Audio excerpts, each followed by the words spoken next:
Hello and welcome. Happy Friday the 13th. And this is our dark moon ritual. My name is Leandra. Many of you know me from my blog and from my books or my websites. If you don't know me, there are links in the description below where you can find more out about me and get to know me. I have been asked so many questions about this ritual. Why am I doing it? Why is it for free? And how can I do it for free? Yes, it is for free. And the reason I do this, I want to address this because I did get a lot of comments on it and a lot of skepticism, I think, about why I would do something like this for free for so many people. I'm doing this because I believe in community. I strongly believe that if we are going to thrive and survive, we have to have a strong, sustainable, resilient community. And the only way I can see to do that is to share with one another, to communicate with one another, and to connect with one another. So this is my way of bringing that element to our community. So welcome. Thank you for joining us. I know there'll be several people popping on as we continue. I can see there's a few people on right now. And first, let's talk about Friday the 13th. Happy Friday the 13th. It's one of the best days for us witches, right? But there's a lot of hysteria around this particular date. Why? Well, some attribute it to Adam and Eve. Some believe it is the day Eve gave Adam the apple from, ironically enough, the tree of knowledge. I'm thinking she just wanted some brains with that brawn, so I can't fault her for that. So that's where a lot of the hysteria typically comes from, is mythology that may or may not be accurate. We don't know. We weren't there. It also can be tracked back to the Knights Templar. But see, after centuries and hundreds and thousands of years of hysteria, of the power of suggestion, there's a lot that people link onto with this day. I think people like to be scared. They like a little agitation in their life. So this is the perfect day to do that. But the problem with that is it does manifest in true phobias. One of those being triskaidekaphobia. I believe I said that right. And that is a severe or extreme fear of this particular day, Friday the 13th. And it also is documented that accidents and emergency room visits jump 52% on this day. But we're here to celebrate. I'm here with my friend Colleen, and she is going to do this ritual with us. And this is, for witches, this is a day of celebration. It is a day of merriment. It is a day of indulgence. And that is what it's always been on the pagan calendar. Because there are a couple of elements in that. The number 13, it is sacred to many goddesses. It is also the number of moons that we have in the sky each year. So that is an incredibly powerful suggestion or notion there. Then also we have Friday, named after Freya, a very powerful goddess. So stick those two together. You have a great day for manifesting, for prosperity, for luck. But to make it even more powerful, we have a supermoon in the sky. Now we can't see it because it is the new or dark moon, and I'll explain a little bit of the difference in my tradition of how we view that in a minute. But because we can't see it, we can't see its size. Now the supermoon, all that means is it's closer to the earth than normal. So that gives us an extra boost of energy. So let's talk about the dark moon. Let's talk about some of the myths. Now, some of the emails that I've been getting and messages I've been getting this week are related to the dark moon. I'm going to take a sip of my water because it's a little dry in here. Please feel free to get yourself comfortable, get some water, and we're going to take our time through this. So the dark moon, many associate it with evil magic or dark magic. That's not how a lot of traditions consider it. The dark moon is just the opposite of the full moon. So it's more subtle magic, more subtle energy. Now, when we think of magic, you have to think neutral because it's comes from nature. It is natural. It is the energy that creates everything we know. So nature, by essence, is neutral. So magic in itself is neutral. You, the practitioner, is the one who gives it its flavor. You decide if it's good or bad, black or white, purple or green. So that's just my little disclaimer about dark magic or the dark moon and performing rituals and spells during this time. So the dark moon, what it represents is restoration, deep introspection, planning, gathering your thoughts, thinking things through. It is, again, the counter energy to the full moon, so it's more subtle. But with this subtle energy comes a heightened psychic energy. So divination is a great act to perform during this moon. So, and then with having that supermoon closer to us, we get a little more intensified oomph or emotional reflective energy that comes along with it. So some of you may be feeling a bit emotional during this time, and that's okay, because it's just the cycle affecting you. And you can use that energy to your benefit. So we can't talk about the dark moon without talking about the dark goddess. And again, many attribute the dark goddess with dark, malice, macabre energy, and that's not necessarily true. With most deities, they're going to have a multifaceted aspect about them. They're not going to be this way or that. They're not necessarily black and white. Well, after all, you're not black and white, right? You're not just this way or just that way. You have many different aspects to you. So do I. Now, the aspects of the dark goddess range from the deep introspection like we would find in the dark moon, the planning, restorative energy, the womb type energy, going within, to the being the great equalizer. In my tradition, that's how we view her. She is the great equalizer. And in many cases, she can be chaos, because sometimes things have to get shaken up a bit in order for the pieces to fall into place where they need to be. So many fear her for this reason, because she is the one that will ask you to face your fears. She will ask you to peel away those layers and deal with things that you have been avoiding. And a lot of people are fearful of that. I know I've been in that position. Colleen, yeah, you're shaking your head. Yes. And this is where the deep introspection comes in. This is where the restorative properties of this energy comes into play, because she's going to say, yeah, you need to deal with this, and you need to deal with it now. But although it may seem like she's not being very kind, she has her methods. And sometimes we need a good kick in the pants in order to get ourselves moving, right?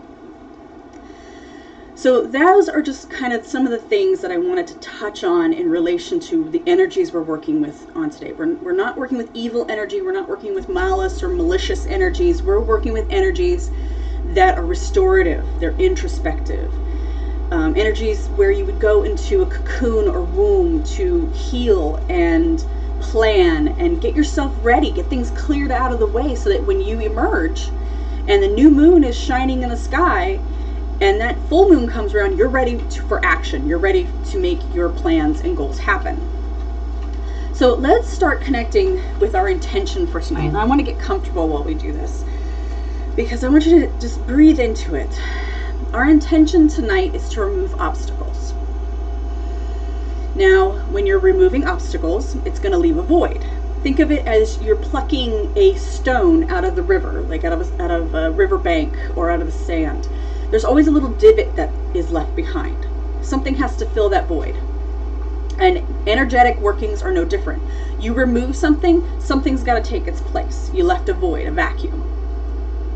So as we're removing an obstacle from our path, we are going to focus on filling that obstacle with a beneficial energy, not just leaving it willy-nilly, allowing anything and everything to just, run in and take over that hole.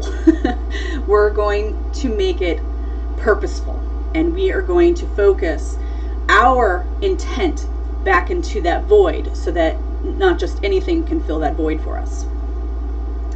So I want you to start breathing deep, get comfortable, take in a couple of deep breaths, and I want you to Pick one goal, one area that you've been trying to work toward, that you feel stuck in, or you feel like you keep getting tripped, you keep stumbling, you can't quite grasp that goal, you can't quite reach it or achieve it because something is in the way.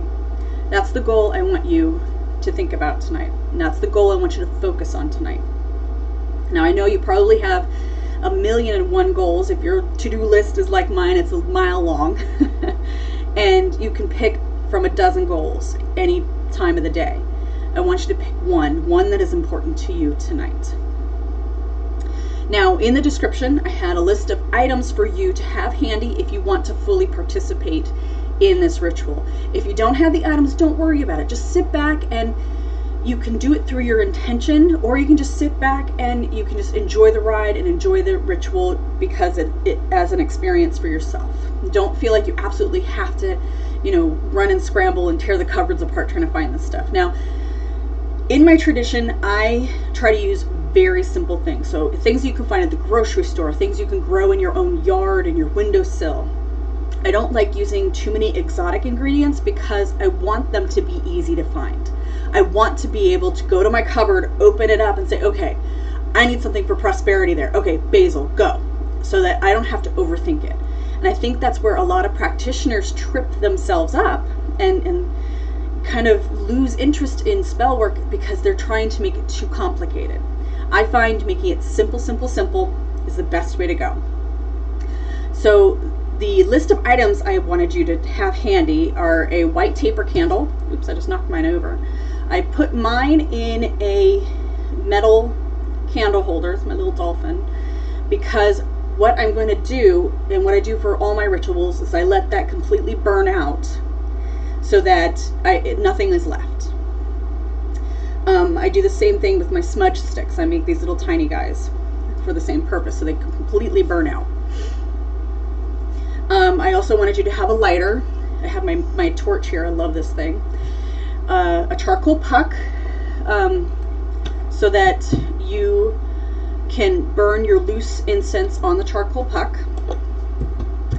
And you want something to burn your incense or your charcoal puck in. And this is cast iron, so it's very heat resistant, heat safe. You want something similar. And then, of course, the herbs, the bay, the chili pepper, the allspice, the cinnamon, the nutmeg, and those are what's going to go into our actual creation. Now, the chili pepper, we are not going to put this into the incense unless you have a death wish. I say that in jest, but it is, when it's burned, it is incredibly irritating, and I don't recommend you put it in the incense. So we're going to use it on the outside as an element of the ritual, but not in the actual incense. And you'll see where we go with this. So, in talking about fear, let's talk about some of the stumbling blocks that we run into. Fear is probably the biggest. We were talking about the dark goddess and her encouraging you, asking you to face your fears. Well, when we find ourselves stuck in a particular goal or intention that we just can't achieve, often it is fear that stops us. It keeps us from moving forward. It could be fear of failure, fear of disappointment, fear of success. It's odd, I know. I have a little story that is from my childhood, and I love this story because it came back to me later in life, and I'll tell you a little bit more about that. This story is about witch and rabbit. Many, many eons ago, while the world was still forming, there were two of the best friends the world had ever known. Their names were Witch and Rabbit. Every day, they would go on adventures together. They would walk the newly forming world to see what was popping up. What was the Great Spirit creating today? They would visit the new forests, the new fields, the new plains, the new mountains. And each day they discovered something different, and they took long walks and had long talks and had such a great, great friendship. One day, on one of their many walks, a landslide took Rabbit away, and he fell a great distance down a hill. witch was horrified. She was terrified. Her poor friend, he could be dead. So she ran down as quickly as she could to where he was, and there she found him, covered in debris, broken bones, large wounds all over his body. He was bruised. He was unconscious. Her heart was breaking for him. Oh, my dear friend. So she gently scooped him up, took him back to her house, and over many days, she nursed him back to health. She would lay her hands on his broken bones and heal his bones. She would mix healing salves from her garden and heal his wounds and his bruises. When he was hungry, she would pick up rocks, blow on them, and create the most tasty vegetables for him to eat. When he was thirsty, she would pick up a leaf, blow on it, and produce the most crisp, fresh, clear water that you could ever drink or imagine. For many days, she did this for him, never leaving his side. So finally, Rabbit was able to go home. He was healed. And she was so excited. Oh, we can start our adventures again. This is great. She took Rabbit home so he can continue resting for another day or two. And he went home, and it was several days that she had not heard from her friend. So she went to his house trying to find him, and she couldn't find him. Where was he? Where's my friend? I'm so worried about him. Maybe he wasn't as healed as I thought he was.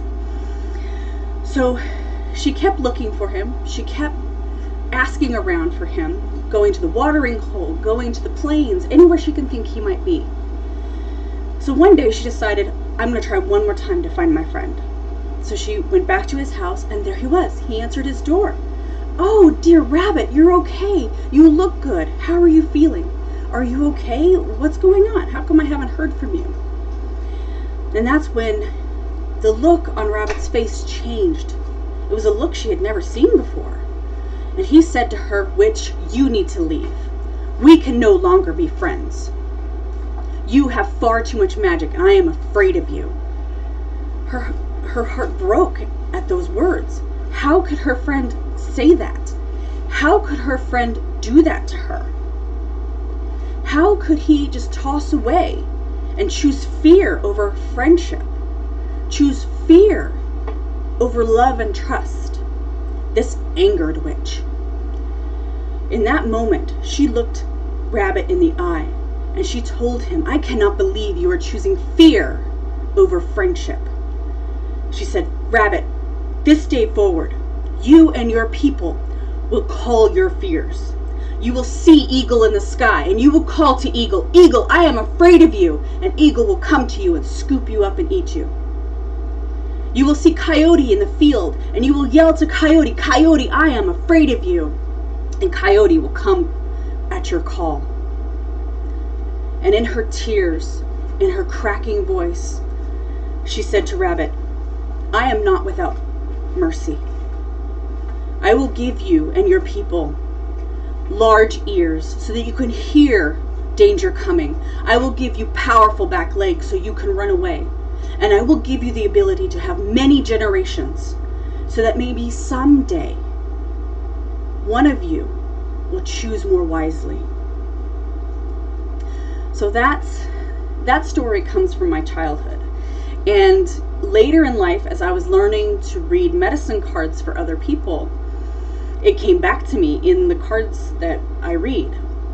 And I mean, the story was a little bit different. That's my version of it. And it was just one of those reaffirming things that, wow, this is my path. The synchronicity was there. So let's go over what to expect in this ritual. I want you, before we move on, I want you to keep fear as a blockage in mind when you are working through this ritual, because fear is something that is going to be a huge block, and you might not even realize that you are afraid of something. It may be a defense mechanism that you have put into place that has been there for so long, you no longer recognize its origin came from fear. So, as I said, this ritual will be from the perspective of how I lead rituals and spell work in my tradition.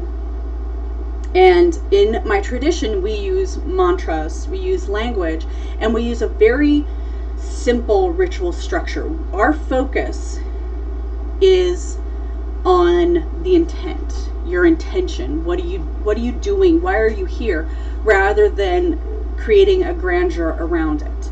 So you'll notice that in the structure. So first we'll do a cleansing, then we will do an appeal to the gods, appeal to our patrons. Now the reason we do that is because we strongly believe that a relationship with your patrons must be established before you start working together. And we also believe strongly that the gods, the ancient ones, cannot be called like dogs to fetch your slippers. Absolutely not. That is blasphemous. And to do this, we appeal to them to come to us. And we do that through the mantra, and you'll hear the mantra pretty soon. Then once we confirm that they are here, then we offer them something as in gratitude of their arrival. And this is very simple. It's usually done with just a tobacco leaf that we burn over the charcoal. And the reason we do this is because we think of them as like a great-great-grandmother or grandfather coming over for lunch or tea. And we want them to feel welcomed. We want them to feel comfortable. And then once we give the offering, then we will ask them to create sacred space with us. Then the working, and then the closing. So as you can see, it's a very, very simple structure. So I'm going to ask you, just start getting comfortable. Breathe deep. I do want you to grab your censer, your little cauldron, and your charcoal puck, because we're going to light this very first thing, because this, for the lack of a better word, it has to cook. So it has to get nice and hot, or else it's not going to smolder or anything. And when you light these pucks, if you've never used them before, when you light them, there should be a line of almost sparks that go across it to let you know that it's lighting.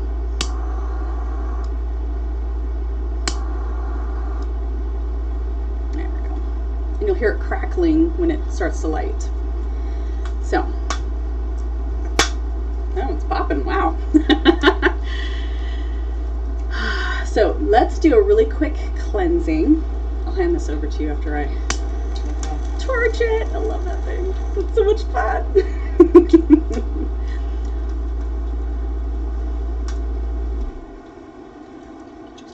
you go.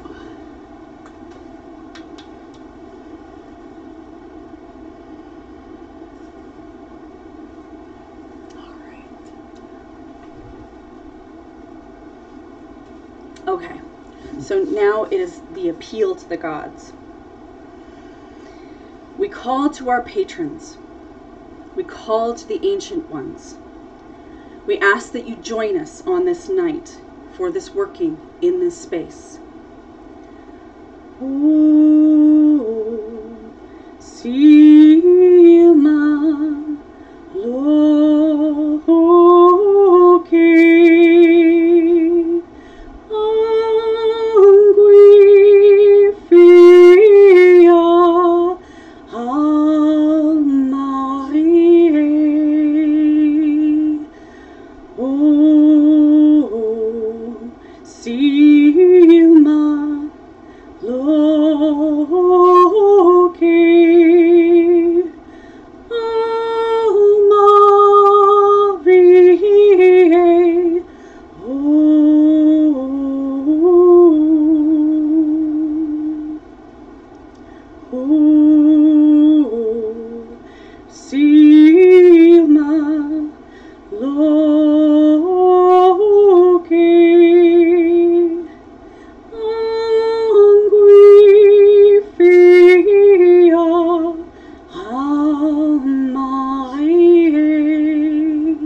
Stand now in the presence of the ancient ones, gods and goddesses of creation, prosperity and luck.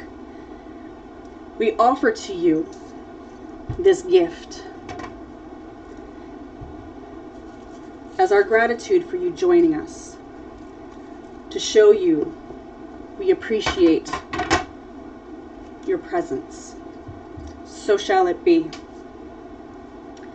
As I light this sacred candle, I ask that you help us make this space holy and sacred. May the light of this candle illuminate our journey. May the light of this candle illuminate our intention. I'd like to now lead you in a short meditation, a visualization. So find yourself a comfortable seated position. If you want to recline a little, go ahead. I prefer keeping my spine straight so you're alert during this. And I want you to close your eyes and get comfortable. Breathe deeply. That feels good. Do it one more time. Breathe in deeply.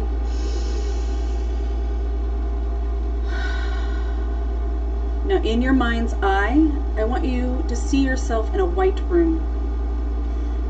White walls, white floor, white ceiling.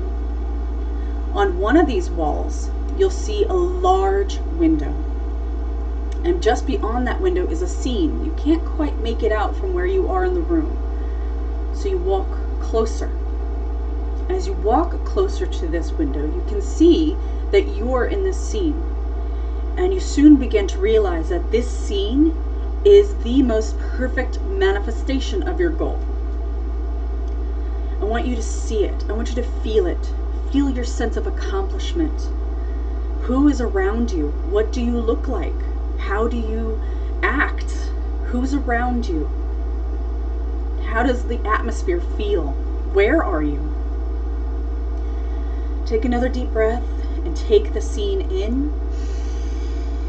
And notice as many details about it as you can. As you take your next breath, I want you to notice that suddenly you're being pushed away from that scene. You can't see by what or by who, but you're being slowly pushed away from the scene.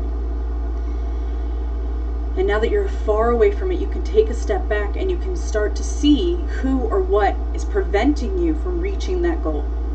It may be many things. They may come to you in the form of words. Maybe it's a person's face. Maybe it's a relationship. Maybe it's a fear. Maybe it's a scenario. Maybe it's something that you haven't let go of quite yet. I want you to see everything in front of you that could possibly prevent you from reaching that window and living the most perfect manifestation of your goal.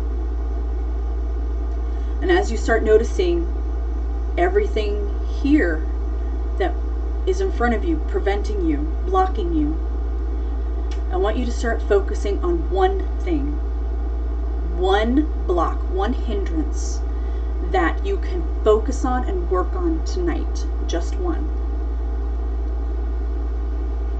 Breathe deep and take a moment to see which one it is you can work on here and now.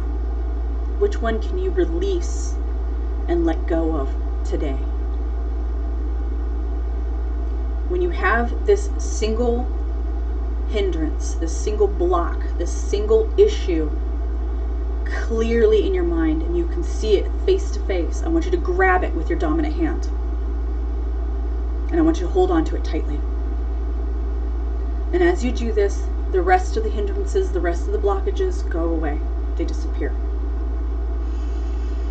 And as you hold on to this block, this single issue that you're going to deal with right now, I want you to look around the room and notice that a solution to this block is materializing. The solution to this issue is right next to you, and it is becoming clear. Again, maybe it comes to you as a word, a scene, a person's face, a situation, a scenario. Whatever, however you see it, just allow it to come. Breathe it in and allow it to come. And as soon as that solution gets as clear as you can make it, I want you then to grab that with your non-dominant hand. So in each hand you have a solution and you have the issue. Take another deep breath, and I want you to open your eyes because now it's time to resolve the issue and fill your void with your solution. So we're going to start with our chili pepper. And again, chili pepper, be very careful with it because these are tight seals. You don't want to touch any sensitive areas on your body. You'll regret it later. So be very careful. If you use your bare hands to touch it, wash your hands immediately. Colleen, I have wet wipes over there if you touch it with your hands, but I have a spoon here. I have a spoon here, so we can use the spoon. So in your dominant hand, I want you to hold the chili pepper. And I want you to imagine this chili pepper burning away your hindrance, your blockage, the issue. It's frying it. The heat from the pepper is just incinerating it, sending it away from you. Here, you're going to need that to put for your rest of your stuff. And you can hold that in your hand.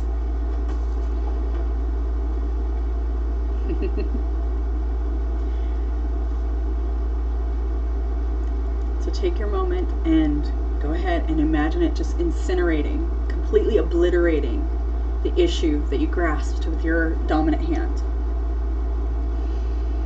And when you're ready, take a little bit of that. Here's the spoon so you don't have to touch it. Take a little bit of that and I want you to sprinkle it on your table surface. Now if you want to do a circular motion, go ahead, but you don't have to. We're not, yeah, go right ahead. You don't have to do it any particular way, just on the surface, because the bowl you mix your incense in is going to go right on top of it.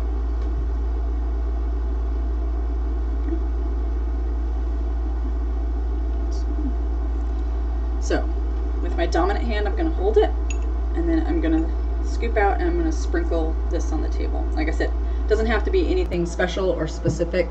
If you want to do circular motion, go for it. You don't have to. So now our next ingredient is our nutmeg. This one we're going to hold with our non-dominant hand, just like in our visualization. This one is for luck. So while we hold this one, we are going to envision how it feels to have unexpected luck come our way. Unexpected scenarios. Here you go, Colleen. Thank you. And unexpected situations that just are in your favor, and how good does that feel? Don't try to impose a specific scenario onto the intention. Just focus on luck and how good it feels to be lucky, and how good it feels to have things go your way. We know what that's like. I know what it's like. I love it. It's awesome. And then when you're ready, take a healthy pinch, however much you want. If you need a lot of luck, you can use a lot, and put it into your bowl that's sitting on top of your chili peppers. Colleen just gave me a look because she didn't move her bowl over to the chili peppers quite yet. That's okay. My bowl's in place now. We're all casual here. So I'm gonna use my spoon because I can't get my fingers in there. I know, it's difficult. Sorry. Should have given you the spoon. Actually, can I try with the spoon? Yeah, sure. Here's the spoon. Thank you. And there's that. Okay. So next we're going to work with our bay leaf. And again, we're going to hold the bay leaf in our non-dominant hand. Open it up. And we're going to focus, this is strength. So your bay leaf is your strength. Now this isn't just strength, you know, physical strength. This is strength to persevere.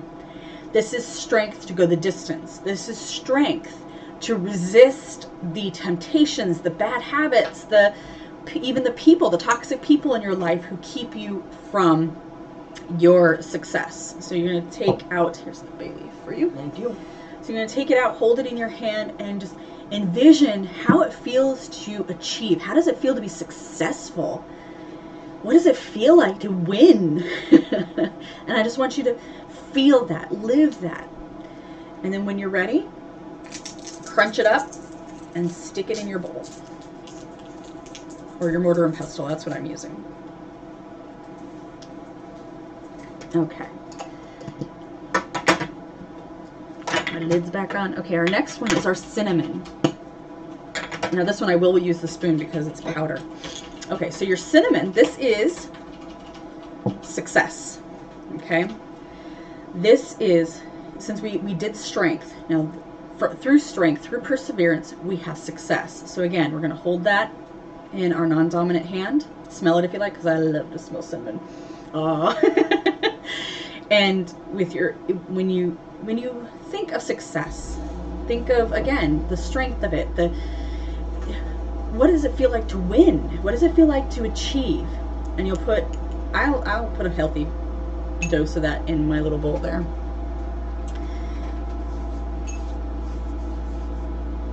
So just envision success. What happens when your needs are met? How does it feel?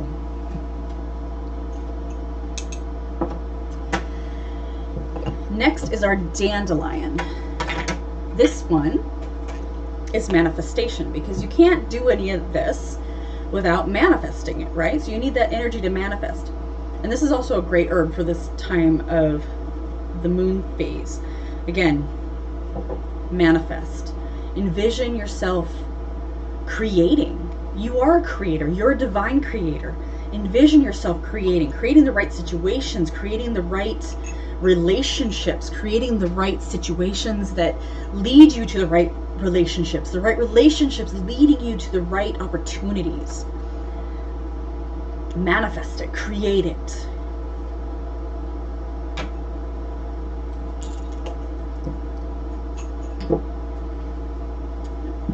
And our last one is allspice. This is another one I like to smell because it smells so good. So again, allspice. This one's another element of luck. I don't think we can ever get too much luck. Good luck, right? Good fortune. That's what tonight is all about. Good fortune and luck. So this one, hold it in, again, your non-dominant hand and think of lucky thoughts. How does it feel to have unexpected good things happen? And when you're ready, take your scoop of that and put it in your bowl.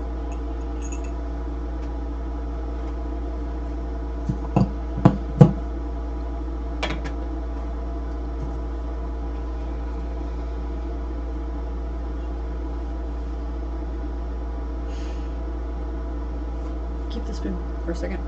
I'll take the allspice. So now all your ingredients are in your bowl or in your mortar and pestle. I want you to just give them a good stir, just to keep them, get them incorporated so it's a good blend of each element, each spice, each herb.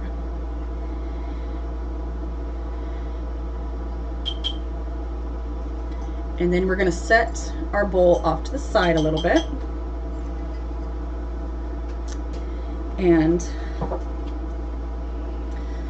I want you to put a very tiny amount. This is very potent, so put a tiny amount, and I'll hand this over to you after this. Okay, I want you to put a very tiny amount. I mean, literally, I'm not even doing an eighth of a teaspoon here, onto your charcoal puck. And if it's lit, you know what? I don't think mine lit. Didn't stay lit. Technical difficulties. Please hold. Okay, now it's lit. There we go. So a tiny amount onto your charcoal puck, and it'll start smoking. So when it starts smoking, what you're going to do is you're going to hold a dominant hand over the smoke. And again, you're going to envision the psychic sludge, the energetic sludge of that issue, of that blockage, being lifted away, sent off away from you. Then you're going to hold your non-dominant hand over that. And this is filling the void. So everything that we held with our non-dominant hand is now being infused into that void. And I just think that this one doesn't want to light. There we go. So filling that void. Dissolving the issue, replacing it with the solution, with the opportunities. I'll hold it by the chain because it's hot. And remember, just a tiny amount goes on that puck. Dissolving the issue with the non-dominant. You're filling the void with the non-dominant. You're dissolving the issue with the dominant hand. So hold your dominant hand over and envision the issue, the problem, the blockage being dissolved away. And then your non-dominant hand is going to come together with your dominant hand and fill that void. It's going to fill the void with luck, prosperity. It's going to fill the void with strength. It's going to fill the void with opportunity. And all of this is going to manifest as it needs to manifest, in the time it needs to manifest, in your best interest. So just take a moment and breathe it in. It smells great. I love the smell of this incense. And since we made a good amount, you will have extra to use later. You can use it later tonight. We're just going to do one round this time for time's sake. And if you want to next dark moon, you can use it next dark moon. Thank you. So take this moment to just enjoy the energy you created and enjoy the release of the energy that you let go of. And I want you to take all the energy that you raised tonight, all the energy you released tonight, and fully let it go. Let it go down through your feet. Let it go up through your head. Let it go out into the universe. Let your patrons, let your guardians, let your ancestors take that energy from you and go do with it what they must to help you manifest your needs and desires. By the power of the moon, by the power of our ancestors, our patrons, and the ancient ones, the deed is done, and magic is afoot. The spell is complete, so shall it be. So shall it be. So shall it be. Yeah! I love that. So now it's time to close up our sacred space and to thank those who came to join us. We thank you, great ones. We appreciate your assistance and your presence here tonight. We are humbled and honored that you decided to join us.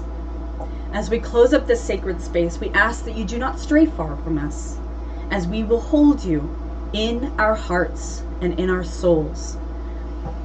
So shall it be. So shall it be. And thank you. Thank you for joining us. That was awesome. And like I said, it's a very simple ritual. In my tradition, I know many see this as the new moon. In my tradition, we see this as the dark moon. I can't remember if I explained this, but when the moon is not visible in the sky, in my tradition, that is the dark moon. It is. We don't view the new moon until you see that sliver. So that's just our take on why I chose this as a dark moon ritual. Now, in the next several days after this, I want you to keep your sights open for synchronicity, for signs that you were heard, because I know you were heard tonight. Your patrons, your ancestors, your guardians, they heard you tonight. They were with you, and they will do what they can to manifest what it is you truly need and desire that's in your best interest. I know sometimes we get impatient with that process, but they have to do a lot of rearranging sometimes, especially if it's a big project. So just be patient with that. But do keep your mind and your psychic body open to synchronicity. Maybe they send you a bird as a sign that they heard you. Maybe you happen on a relationship that was unexpected, and those are all signs that they heard you and that they are working with you. Now, there will be times when you experience doubts. That is the moment when you experience a doubt, when you experience a criticism of, oh, you should have done that differently. Oh, how stupid were you to do that? Or, oh, this isn't working. That's when you need to stop and let it go. Because when we keep backpedaling like that, we hinder the energy that we're trying to move forward with. So just keep that in mind. So our next ritual is July 27th, same time, same place. And I know there is some lag in the feed. That's the internet for you. You can't really do much about that. So bear with me. We will try and work on a better connection. And our next ritual is a continuation of this ritual. We will be focusing on continuing that forward momentum towards success. And we will be continuing to create opportunities for success. So that will be a full moon ritual, and I hope to see everyone there. Until then, I will send you off on your way. Bright blessings. Thank you for joining us. Until next time.